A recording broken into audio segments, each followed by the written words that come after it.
Hi everyone. Welcome to season 2. I am so excited. I know that it was a pause between my season 1 and season 2, and that was for a reason, because I wanted you all to capture a lot of my retakes that was from my season 1. And I appreciate a lot of people who actually went back to look at some of the other topics that I discussed in season 1. But season 2 is going to be much more vibrant. It's going to be very educational, informational, and it's going to be what you all can refer to as some drama situations in the world that we deal with on a daily basis. So I have the pleasure of introducing to you two great teenagers. Um, you all see that it says a teenager's mind, right? So it's me versus me inside the teenager's mind. And we're trying to figure out this generation, what is it? What is your struggle? What are you struggling with in school? What are you struggling with on social media, with your friends, in the community, at home? Ava and EJ, I want you all to be raw. I want you all to be honest. And most importantly, I want you all to know that this is a non judgment zone. And I want you to be comfortable with sharing what you're comfortable with.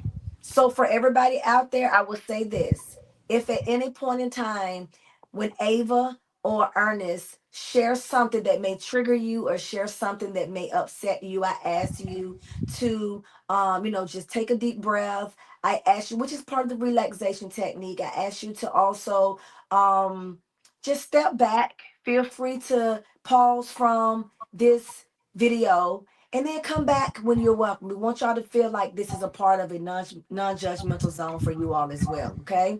So without further ado, I am going to have Ava, which is someone that I met during on the day of voting. And I was at the polls volunteering, and I met her and her mom. And we were just talking because they were out there volunteering as well. And I was listening to her speak and the engagement between her and her mom. And I was like, you know what? This is very close to my first topic. And when I asked her, she was so excited. She was so excited to be a part of this, and I'm excited as well.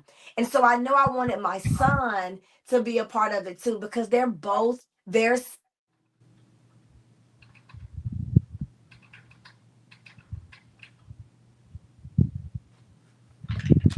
um tell us a little bit about yourself, give us some background.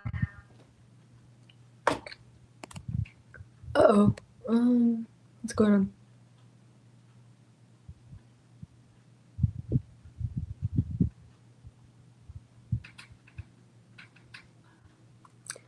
Okay, you're back. Sorry, you kept cutting out. Like Okay, for hold about on. 20 seconds, it was like going in and out.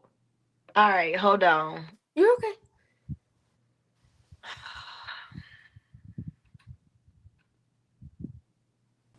Okay, you all, I apologize. Of course, this is the good thing about being live and raw. Sometimes you might have some interruptions, and yes, we did, but we are back.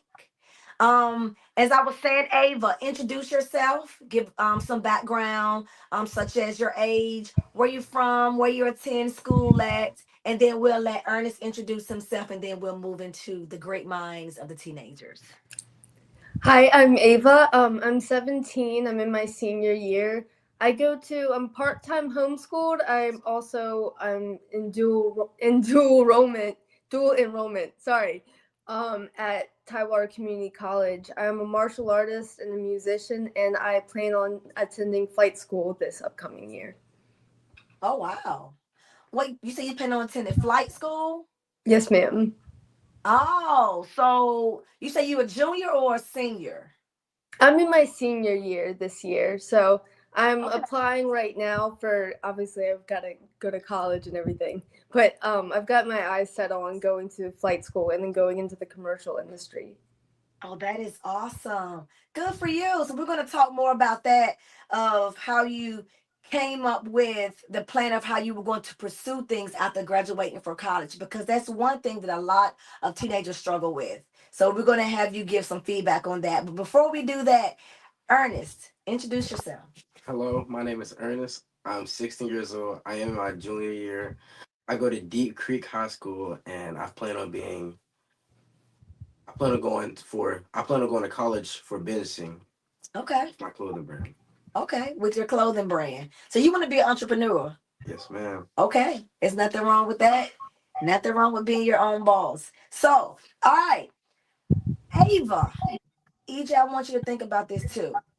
What does it mean to you all when I say it's me versus me inside a teenager's mind? What does that mean to you, Ava? I tend to think of myself as my own worst enemy. Mm. And when I hear me versus me, I think of just kind of fighting against my own thoughts and kind of having to come to the reality knowing that I'm going to be a lot meaner to myself than maybe other people are, or not even that. It's just the way other people perceive me is very different from the thoughts I have in my own head. Okay. So the thoughts that you have in your own head, typically, what type of thoughts when you say you're meaner, much more mean towards yourself? Why is that? Is it that you all like give too much pressure to yourself, or you're trying to please somebody else, and so your expectation may be a little too high, or it causes you to become upset and angry because you're trying to please somebody else? Kind of elaborate on that for me. I think for me, I a lot of times I'm more focused on my outward appearance, and I don't mean like clothes or how I'm looking, but how I appear in other people's minds. Am I a good person in Oh, this person's eyes, or does this person like me? I also have OCD, so it kind of enhances that a little bit. So I tend to obsess over like every little thing I do and say to another person. And it gets exhausting because, at the end of the day, people are going to perceive you how they perceive you. And as long as you're doing your best, in the end, that's all that really matters. yep. Okay. So EJ, what about you? Listening to what Ava is saying, Ava pretty much feels that she's her own worst enemy. A lot of times we all feel that way. And that her how she's perceived by others means a lot to her. And so because of that, she may be a little more hard on her, which means she may scrutinize herself a little bit more than others. What about you? Me personally, I feel like it's a challenge. Only reason I say it's a challenge because you have to find out who you are. You do have to worry about what other people think about you.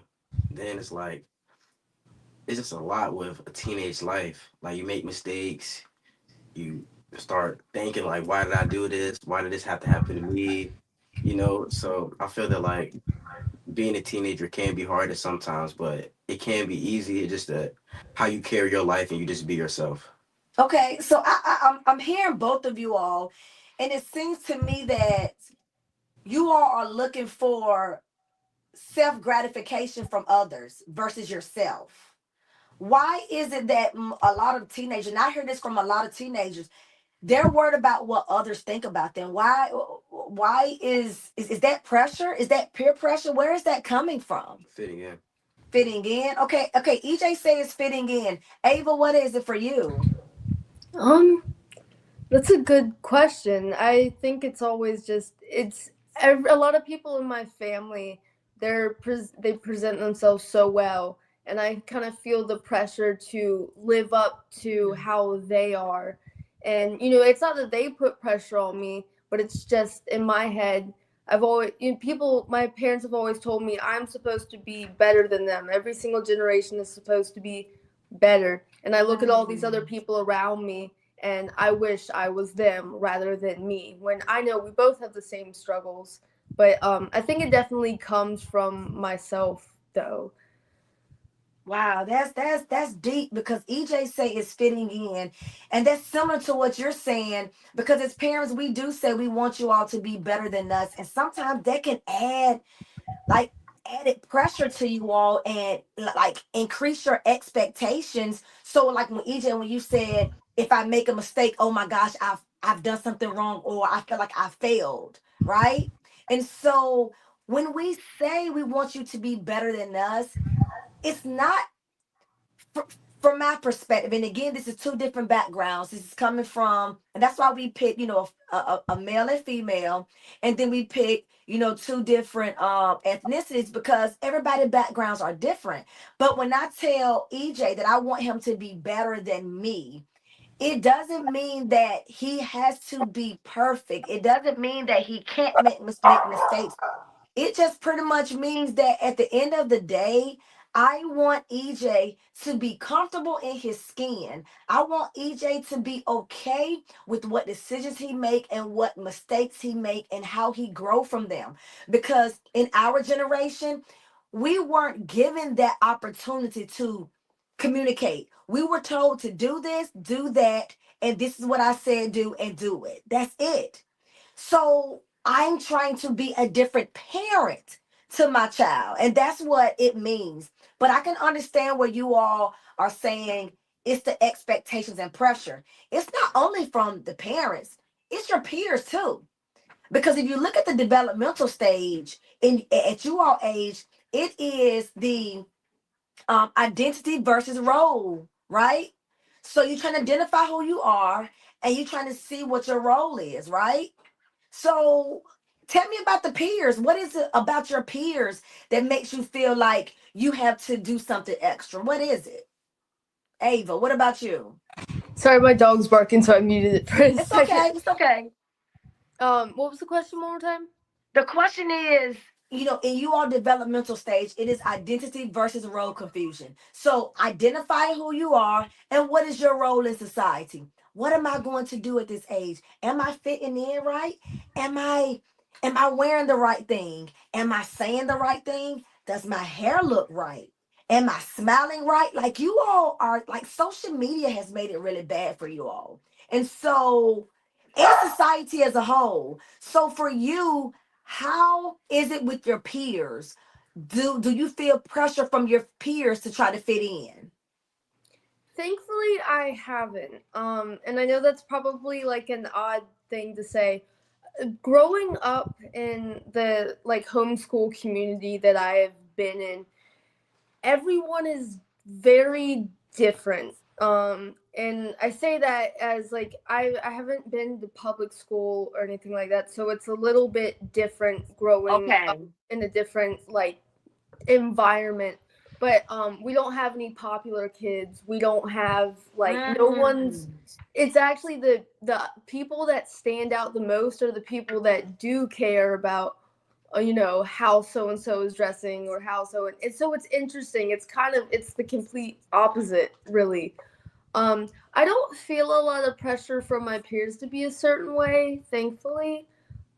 But I definitely maybe feel pressure from like parents or like family, I guess, but not as much as my peers because we're all just kind of focused on, like our morals. And that probably sounds boring, but like just No, growing it up in a very doesn't. different environment, it's like it's completely different.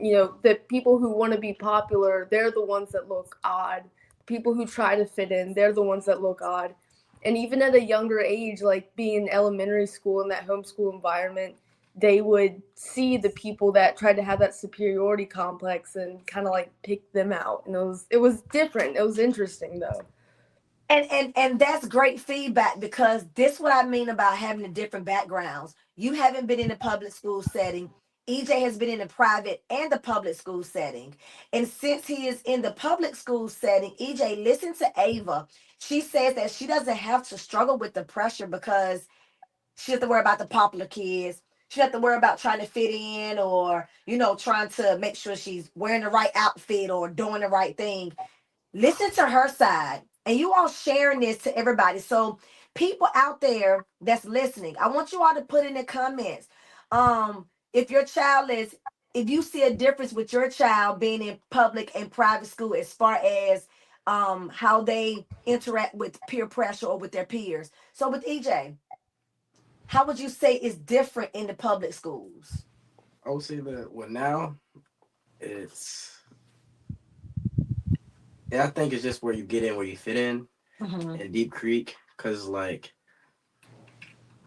no one really judge you in there and everyone doesn't really have the same amount of things as other people have. Mm-hmm. But then also it's like, well, from my perspective, I'm putting from Okay. my perspective.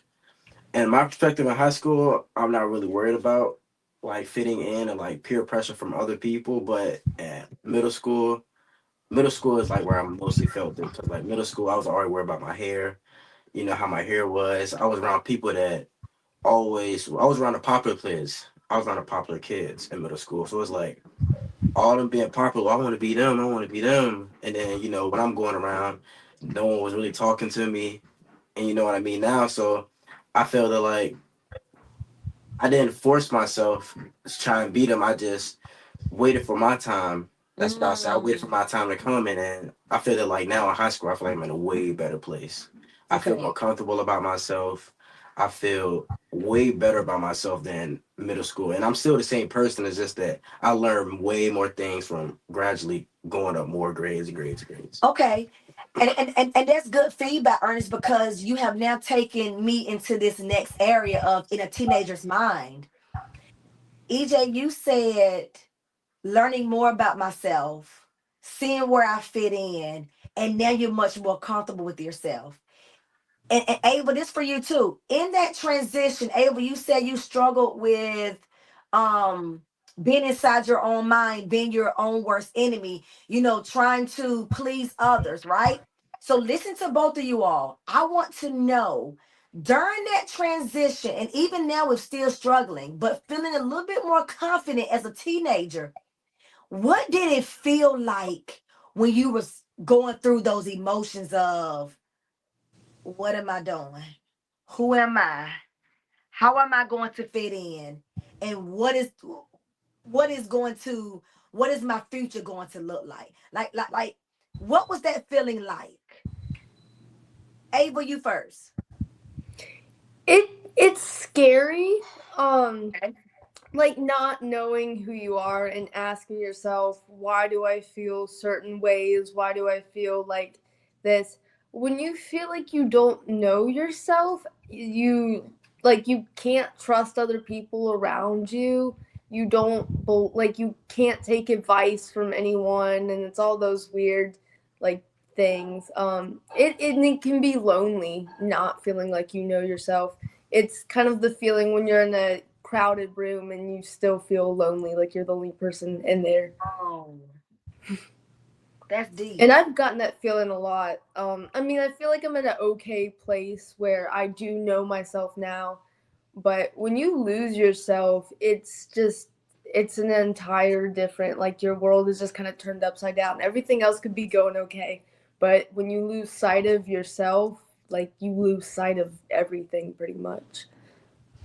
But and EJ, I know you got a good thought to come back with this too, but this is a question for teenagers.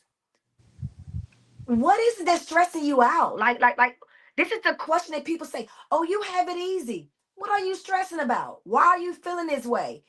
Ava, what is it? That's the question. What is it? It can be a lot of things.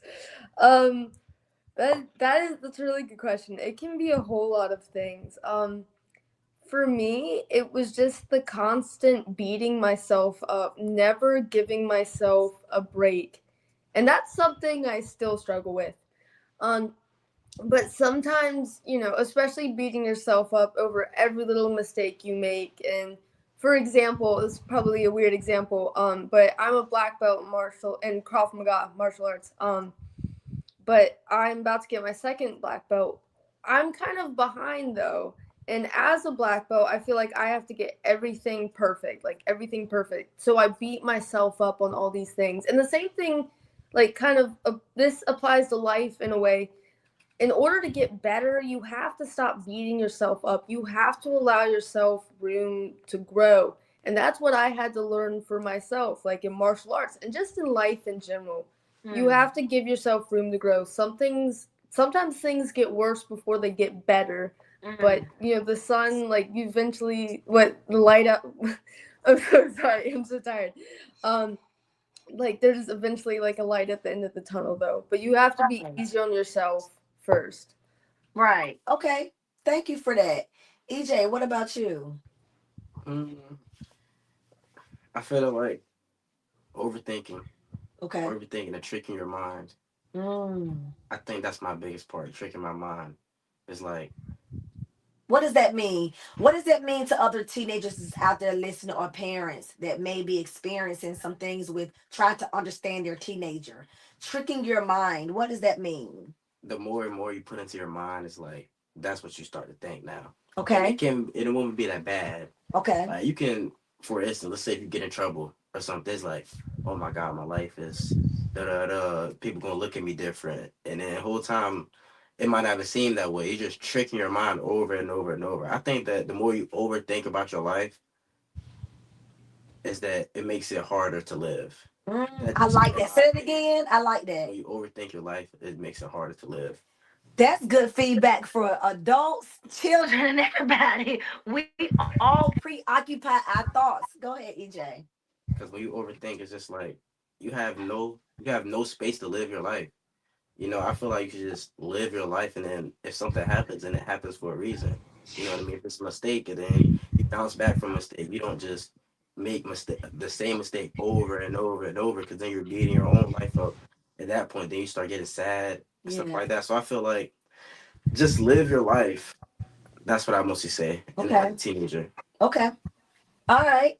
And so I hope you all catching some of these nuggets that they are giving you all. As I always say, for me, always adding to your toolkit. So keep grabbing these tools. If you all caught some of the tools that Ava and EJ has dropped already, tell me some things. Put some things in the comments that you all feel like is good advice for you as a parent, and for your child. Drop some of those things that you've heard Ava and EJ say thus far. We're going to kind of switch over to something that a lot of teenagers or families or the community or the schools really don't engage in too much. Um, it's more of a reactive versus proactive. I do know we have a lot of community resources when it comes down to mental health, but mental health is such a sensitive topic, and it's a sensitive topic for many cultures. Okay, um, but they are improving the schools and the communities with the mental health with our teenagers. Ava, what does mental health look like for you within your culture? What does mental health look like? Thankfully, mental health is a pretty open, at least in my family, it's a pretty open conversation, Okay. because we have a lot of like mental conditions, like among, especially on like my mom's side. So it's a pretty open conversation. It's not always taken really seriously, like depending on each person. Like sometimes I do find, at least especially with the men and like my family, I feel like they don't allow themselves to be taken as seriously when it comes to mental health, because they feel like they have to carry this on their own, it's up to them. Versus the women in my family, we're a lot more open about those types of things. But I think it's important to be open about these kind of things, because mental health is something really overlooked. But Mm, compared to physical health, if you have a broken arm, not no one's gonna tell you like, oh, just forget about it. Like you'll be fine. right. No one's gonna tell you that. Sometimes there are things that are so severe they need help. Like you can't just gloss over this type of stuff. I agree, and I like how you use that analogy because I try to tell people, and again, it's a stigma.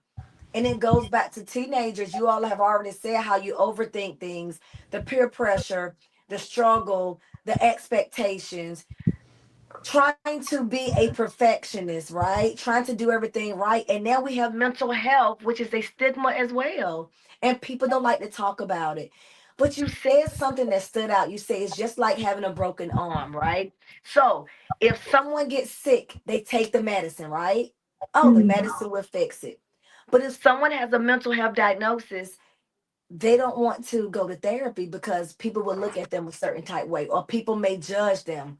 And for peers, it's a lot harder, much more difficult to be accepted if someone feels like you have a mental health disorder. Oh, I'm not crazy. What? Nothing's wrong with me. Because they think that if you diagnosed with something, you have a mental health disorder. Thank you for sharing that, Ava.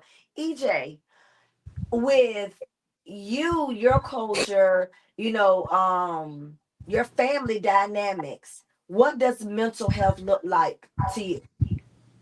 I feel that as us teenage boys, we want to get with our mental health.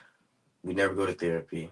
We never talk to anyone because we want to get through on our own. Mm, That's what I feel like. I feel like everything is just I can do this. I don't need no one else for me. I can do all this right here.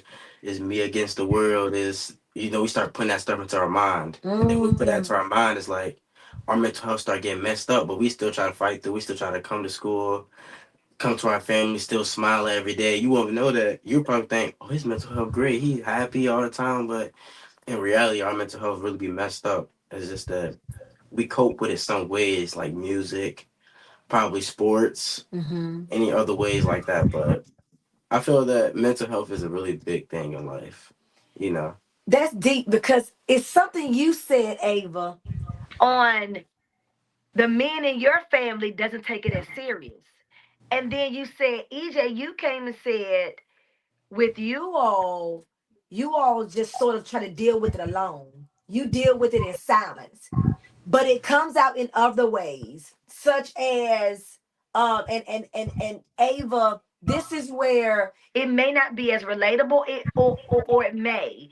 I know for African American males, sometimes they may result to um joining like different club, different gangs. They may relate to others who may be going through the exact same thing they go through.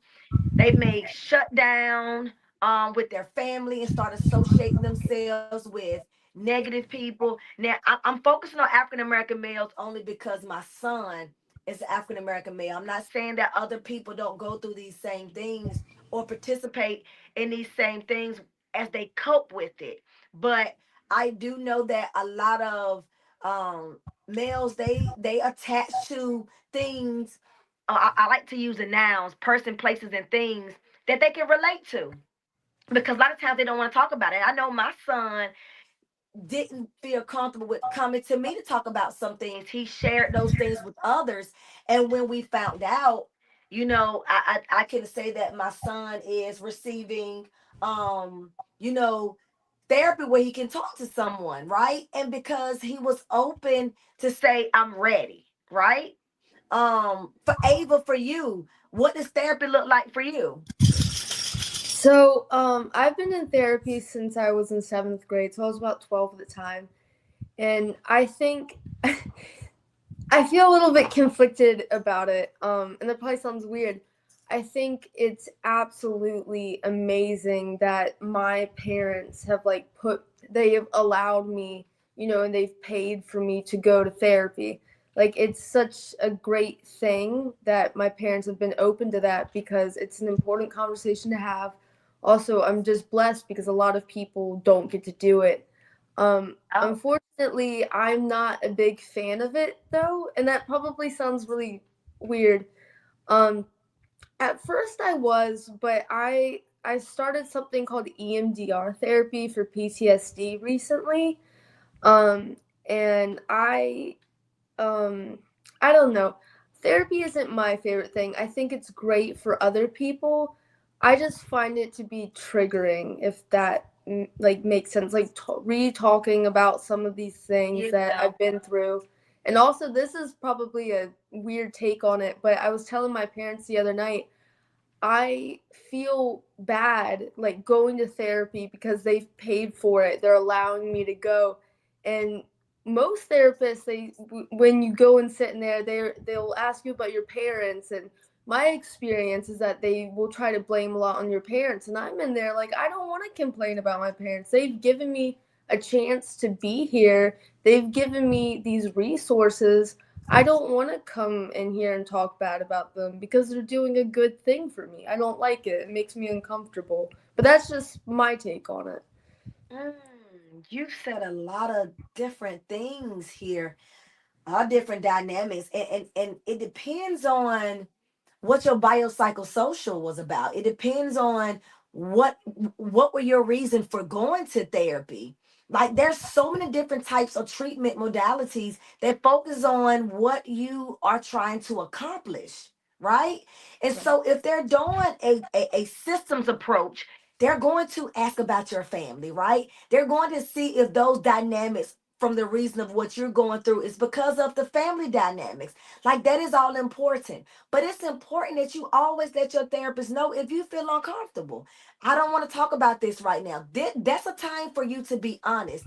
But you're also sheltering your parents because you're looking at what they're doing for you versus what impacts from them in the past may have caused what impacts what things that may have impacted you from their experiences may have caused you to be a certain way today. And that's what the therapist trying to bring out. Like, okay, why is this happening? What is this? Is this genetics? Is this something that you probably witnessed from your family? That's the reason why they may ask those questions.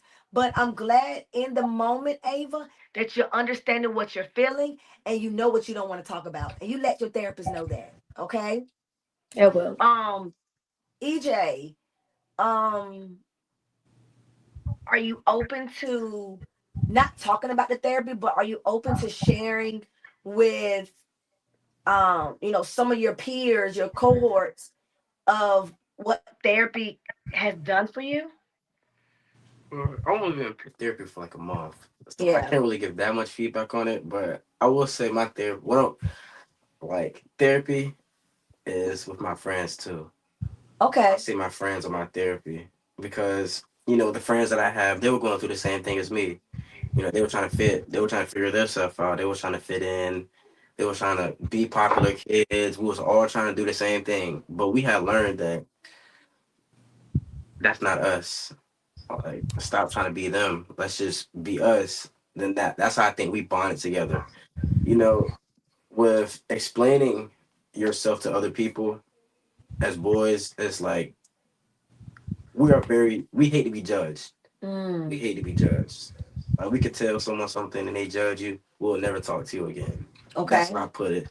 So that's where I think that having a small group of friends instead of a lot of group of friends is way better because you and that little small group of friends can be going through the same thing, talking to each other. And by talking to them, you can help yourself out and he or she, whatever gender, can help you out. So it's like I feel that having a small group of friends is way better because I communicate. Yeah. But then therapy is also good too because my therapist allows me to communicate. And just how she said, like, I don't like to talk bad about y'all in therapy Right, at right. all. So I bring up other situations instead of talking about family. That's what I'll say about therapy. Okay. So as y'all hear that therapy is not a bad thing, and therapy does not mean that I feel like I have a therapist. I feel like everybody should have a therapist, to be honest with you. Somebody you can talk to outside of family, friends, an extended family member, or an extended friend. It's good to just sit down and talk to somebody. Like it does not mean that something is wrong with you.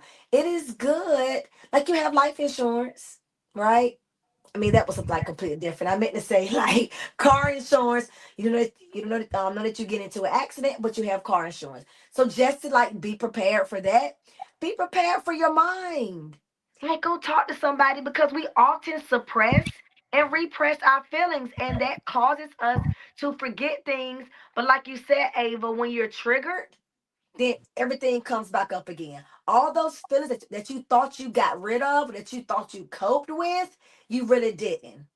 So now your defenses are high. Anything anybody say to you may cause you to be irritable, upset. You're projecting your feelings. And so a lot of teenagers result to what?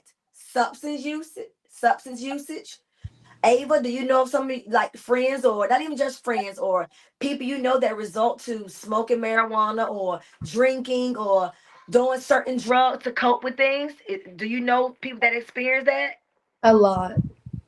Okay. EJ? Right? A lot. And so, but y'all teenagers, like, I mean, I'm often, and I know parents, ask the parents, I want you to ask, you have teenagers here. You have Ava and you have EJ. Ask some questions, okay? Like, what is it that, parents, we're always asking, what is it that's stressing you all out so much that you just so stressed that you have to go smoke weed or drink? Like that's what we're trying to understand. You have a roof over your head. You have to worry about paying any bills. A lot of times we're making your car payments. We are paying your insurance. If you're working, you're either contributing to something or buying toiletries in the house, or you are helping out with some of your bills, or you're saving your money. So what is it? That's the one thing that we're like, we are providing these opportunities for you all to be yourselves. And I, so you're in your mind creating what? I feel like we Speak up want some. we want love over materialistic things. Oh, you do you agree with that, Ava? For sure. Like I wouldn't really like all the games, all this, like materialist, my phone, all this, all. Mm. But then, okay, so listen to this. You all, okay, I get it. You all want love over materialistic things. But a lot of times you have single family households where there's one parent in the home, and then you have blended families where you have the biological and a step parent, and then you have the households where there are both biological parents, and don't let me forget the grandparents raising grandkids. So there's different dynamics. But most importantly, I'm sure every adult has the same goal. We want to make sure we work hard to provide for y'all. And guess what that means? Taking time away from y'all. You got some parents who work, schedule appointments, take you to the sports, go to practice, cook, make sure everything is good. Now we're talking about 24 hours in a day, Ava and EJ. Okay? 24 hours in a day. So in the midst of that, we are trying to be the best parent and give y'all as much time as we can. Like, so y'all have to help us. Y'all have to help us understand. Like, speak up and say, look, don't worry about doing it. Let's do family night tonight. Or y'all teenagers, take charge. Take charge because you all are about to be adults too. So y'all have to hold yourselves accountable too, right? Give us a little grace, right? Right.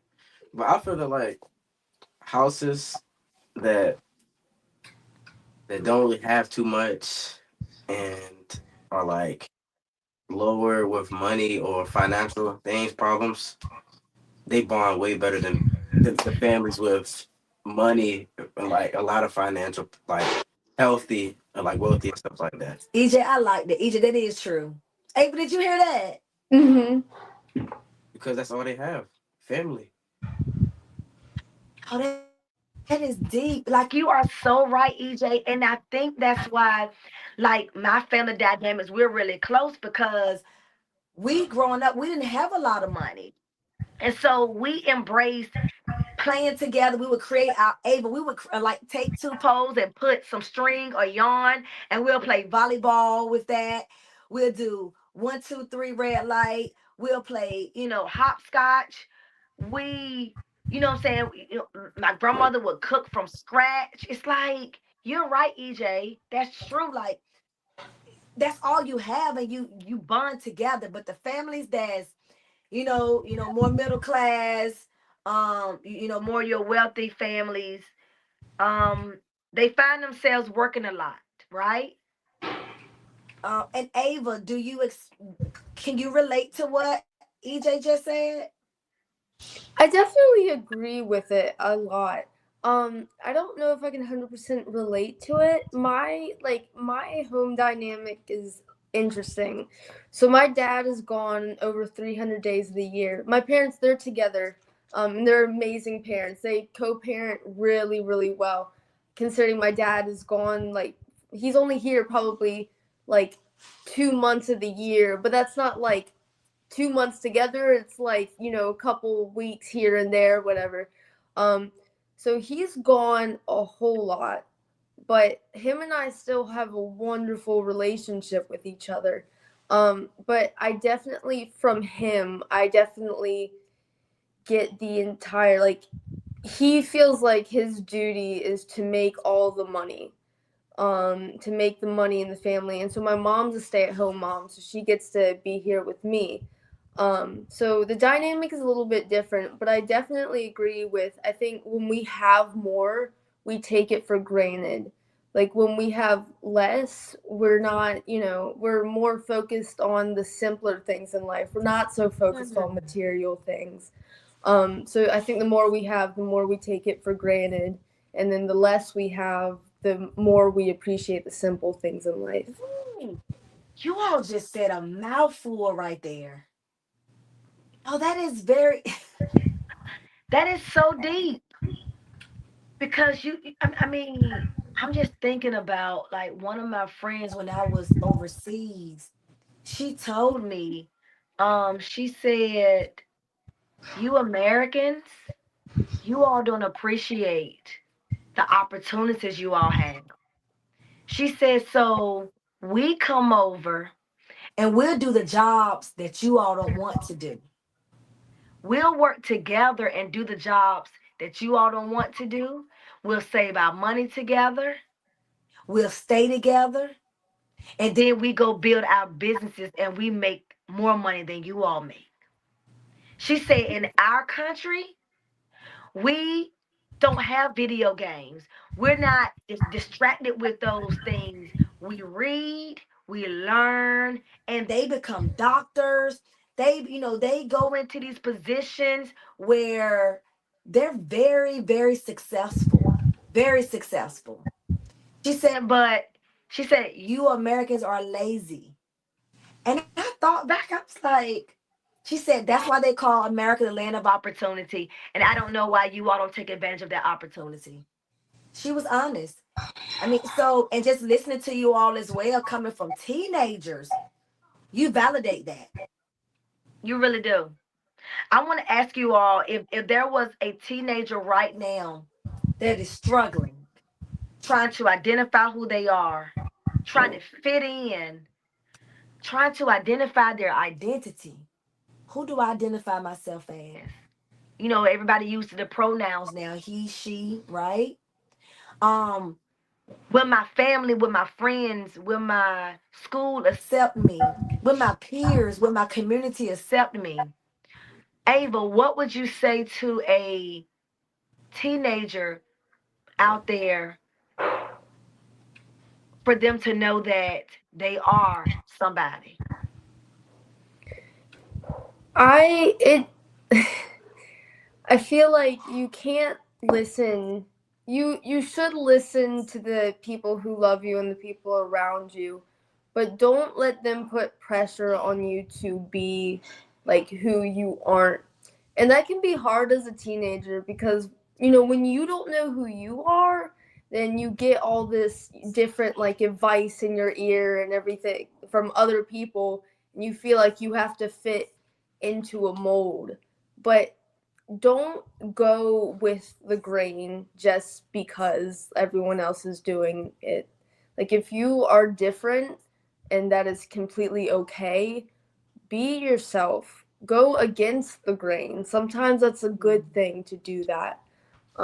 It truly is. Don't be like everyone else just because. But also don't try to be different just because you don't want to be like everyone else. It's a weird little thing.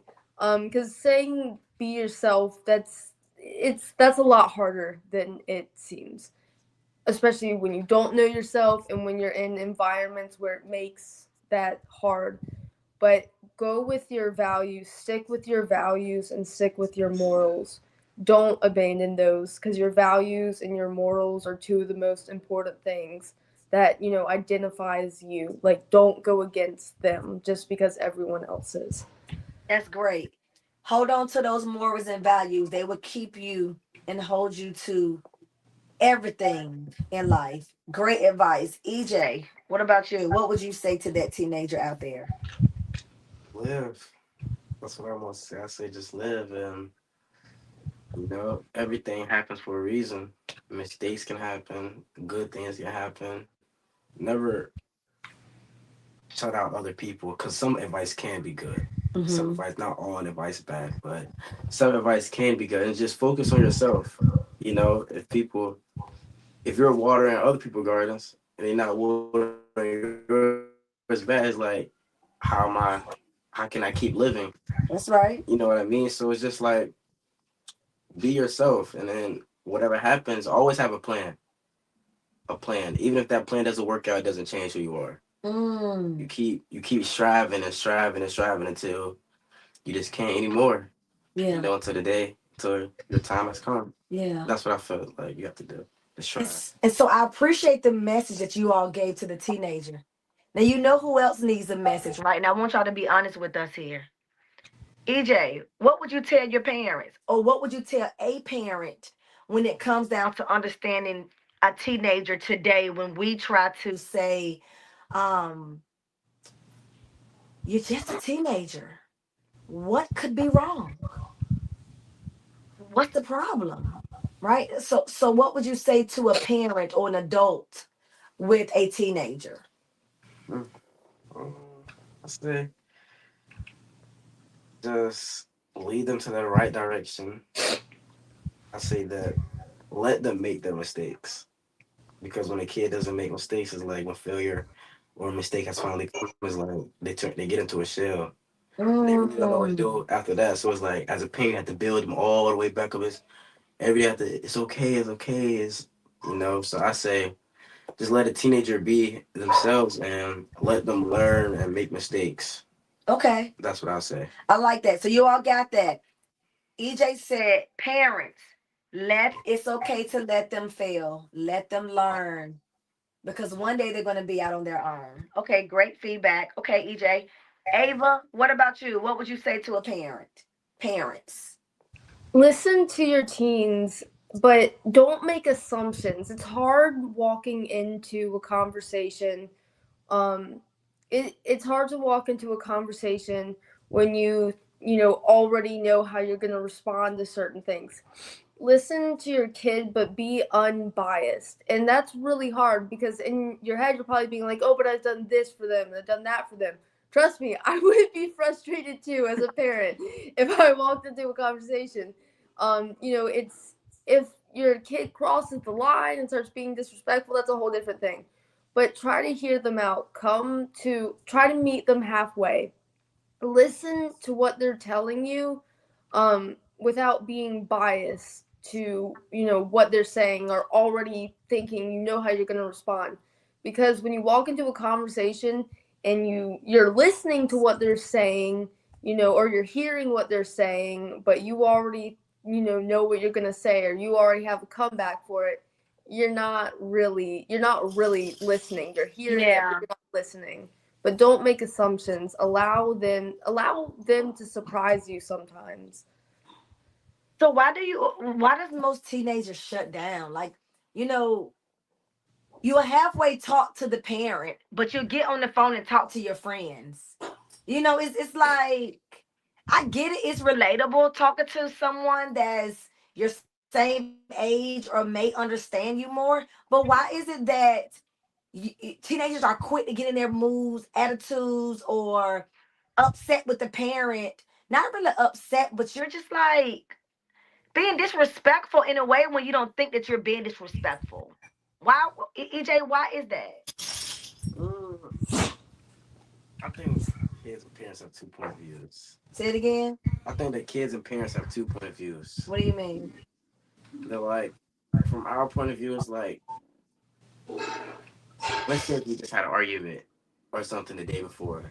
It wouldn't be any animosity or anything, but it's like we just did all that talking, and we feel that like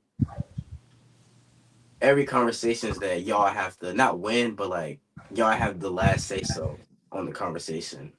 You know what I mean? So we could come back the next day and not be oh hey, how's your day? And then good and stuff like that. We'll just say good, and then get on the phone with our friends, be like, oh my god, school was so fun today. You know what I mean? Then in y'all mind, it's like, what did I do? But Right. then y'all don't think about the day before that. Is like, I did take over in that conversation. I really did listen to him.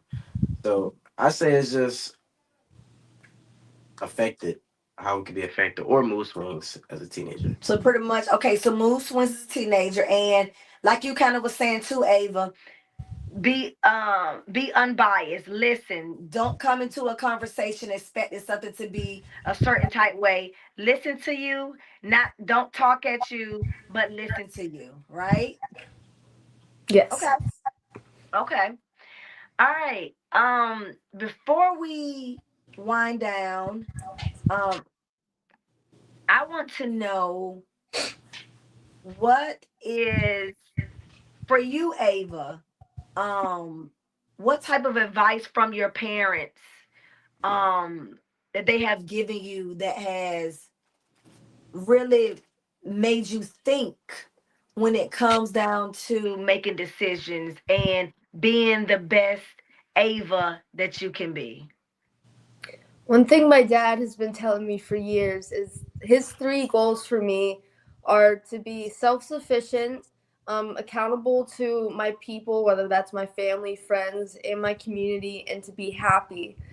He always makes this joke where he's like, I don't care if you're the best grocery bagger or you end up being like the president of the United States, as long as you're, accountable and you're happy and you're self sufficient. Those are three big things that I carry into my life because it's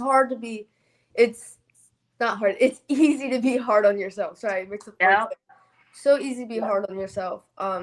Sometimes you have to put out into the world though, like you in order to get outside of yourself, you have to put good things out into the world first.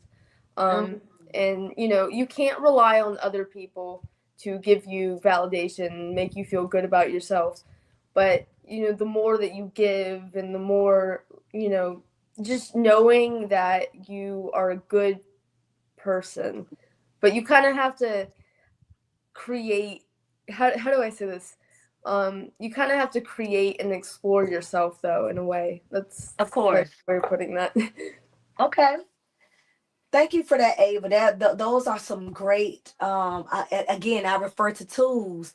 You have kept these tools with you throughout your life, and I'm sure when you reach some um, hiccups, or when you reach some roadblocks in life, or when you're hard on yourself, you think back to those three things that Dad told you, and that's part of like a coping mechanism or part of a skill that you have learned, because more than anything, mom and dad are two probably many people that you look up to. And so if that is what you use, then you know that you're happy whenever you can think back to those three things. Great information.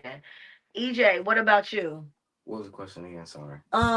What feedback or information has whether it's your parents or an adult, have given you for you to continue to strive in your teenage years and beyond your teenage years? My dad said take a risk. Your dad said take a risk. You Yeah. gotta take risk. If you don't take that risk, what if it's like, if you didn't take the risk, then it's like I missed the opportunity right there. Yeah. You could, there's bad risk, there's good risk. It can be failure risk. I feel like you have to fail to succeed. Yeah. That's Yeah. what I say. Great feedback. Oh, that's good. Because I think they always say practice, practice, practice makes what? Perfect. Perfect. That's not, lose that. Everybody lose that. Practice, practice, practice makes you better, better, better. Okay? You work towards perfection. When you start to try, think that you have to be perfect with everything, that's when you're not willing to accept the defeat. That's when you're not willing to accept the mistakes. That's when it's difficult for you to accept the failures. That's what makes you stronger. So um I'm excited. I'm excited because You all taught me something today from, being in the teenager's mind. What I've learned from this, and I want you all to drop some comments. What have you learned from EJ and Ava when it comes down to understanding the teenager's mind? They are teenagers.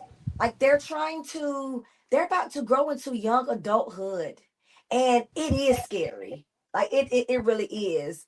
Like Ava's about to graduate and go to college. Ava has been in private school a lot and really not in public school. So she's about to go into the big world, right? And so Ava had to make decisions and work with her school to prepare for flight school. So she wanted work into the commercial setting. That's scary. And as parents, sometimes we don't understand that because we're thinking, oh, we've set you up for success. You'll be fine. We're here for you, but we're not going to always be there. Okay. So, yeah, you're right. As parents, I hope y'all got it from them. We have to just be okay with letting them be who they are and just communicate with them. And most importantly, accepting that they are not going to be around all the time. EJ, um, and Ava, we're going to end with this. There are children out here, there are teenagers out here struggling with their mental health, struggling with um physical ailments. I know we didn't really get into the physical ailments. I know my son disclosed on one of the previous podcasts during season 1 about his sickle cell disease. Um I know Ava disclosed to me prior to today, and I know she's comfortable with it, about her migraine headaches. And with the migraines and with the sickle cell, it has caused limitations for them. And so, with those limitations, Ava, how have those limitations caused you to focus in life and deal with being a teenager? And EJ, how has sickle cell caused these limitations for you in life and caused you to deal with things that your other peers don't have to deal with? EJ, you first. Me first. Yeah, Um, say that speak up so we can hear you. I say that sickle cell is best for me. Okay, That's what I feel. That I feel that it was given to me for a reason. okay, It wasn't given to limit me because I don't feel like this is a limitation. I don't feel like so. I can do. I feel like me personally, I can do anything that I strive myself to do. okay, It's just that with mental wise, sickle cell can get very depressing. okay. Going into the hospital for 2 to 4 weeks. You don't know how long you're gonna be in. You can have a crisis. Yeah, It messes up school, so then I have to worry about school. I'll say that. Also, it frustrates me as a person. Is like, why am I having this pain right now? And I say that the way I get through it is just that I have to realize that I have this right here. You know, I gotta control what I have. I can't worry about what other people have and stuff like that. Like this is just my disease. So that's what I say. okay, okay. What about you, Ava? It's put me back a lot, mainly from opportunities. Something I had planned to do for a very long time since I was about 12 years old was to be able to go into the military, and I was going to be a fighter pilot. And that probably sounds like kind of a small thing, but I had planned for so long, and I was in the Air Force Auxiliary doing all these things to get to that point. And then when I applied to the Coast Guard AIM program, I was rejected because of my medical condition and because some of the medicines I was on. So that was a big thing for me. That was like a really big, I guess, like pushback, and that really bothered me. So then I had to start looking for other ways. So it definitely limits you, whether it's career options, a lot of different things, time, because I'm like down little over half the week just with Mm. migraines, and you feel like you're just existing. You don't even really feel like you're living. It I mean being down. I don't know what is that like. 72 hours of the week, like you just kind of lay there in the pain. You can't do anything about it.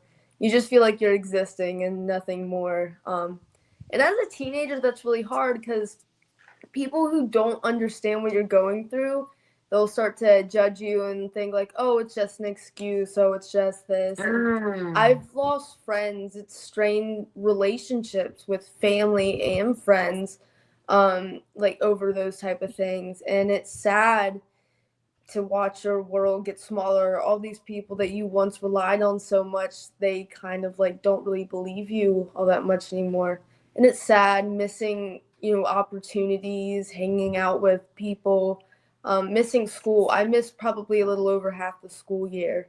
And I only go to school 3 days a week, and I miss about, 1 to 2 of those days a week.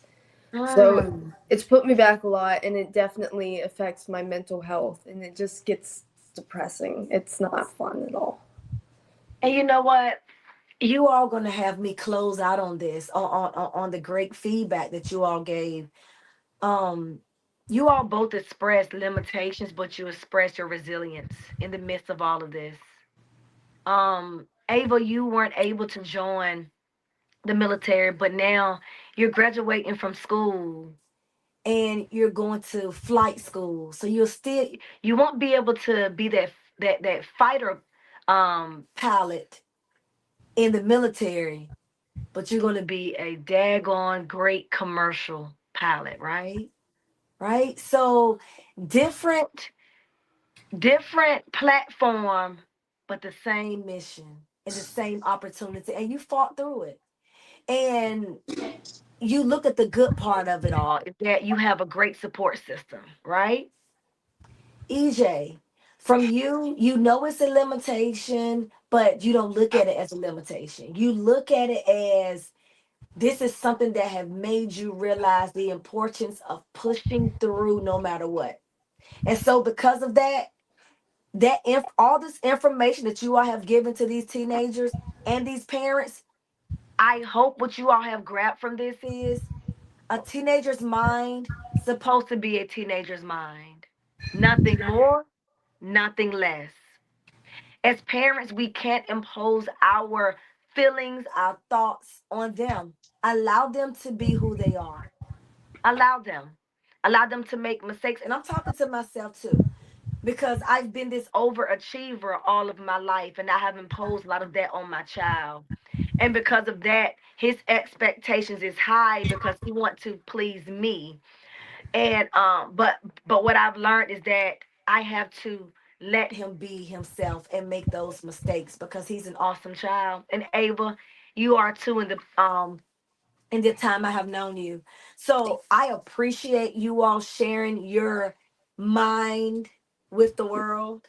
I appreciate you all being vulnerable. I appreciate you all allowing yourself to express how you feel and not worry about what other people think.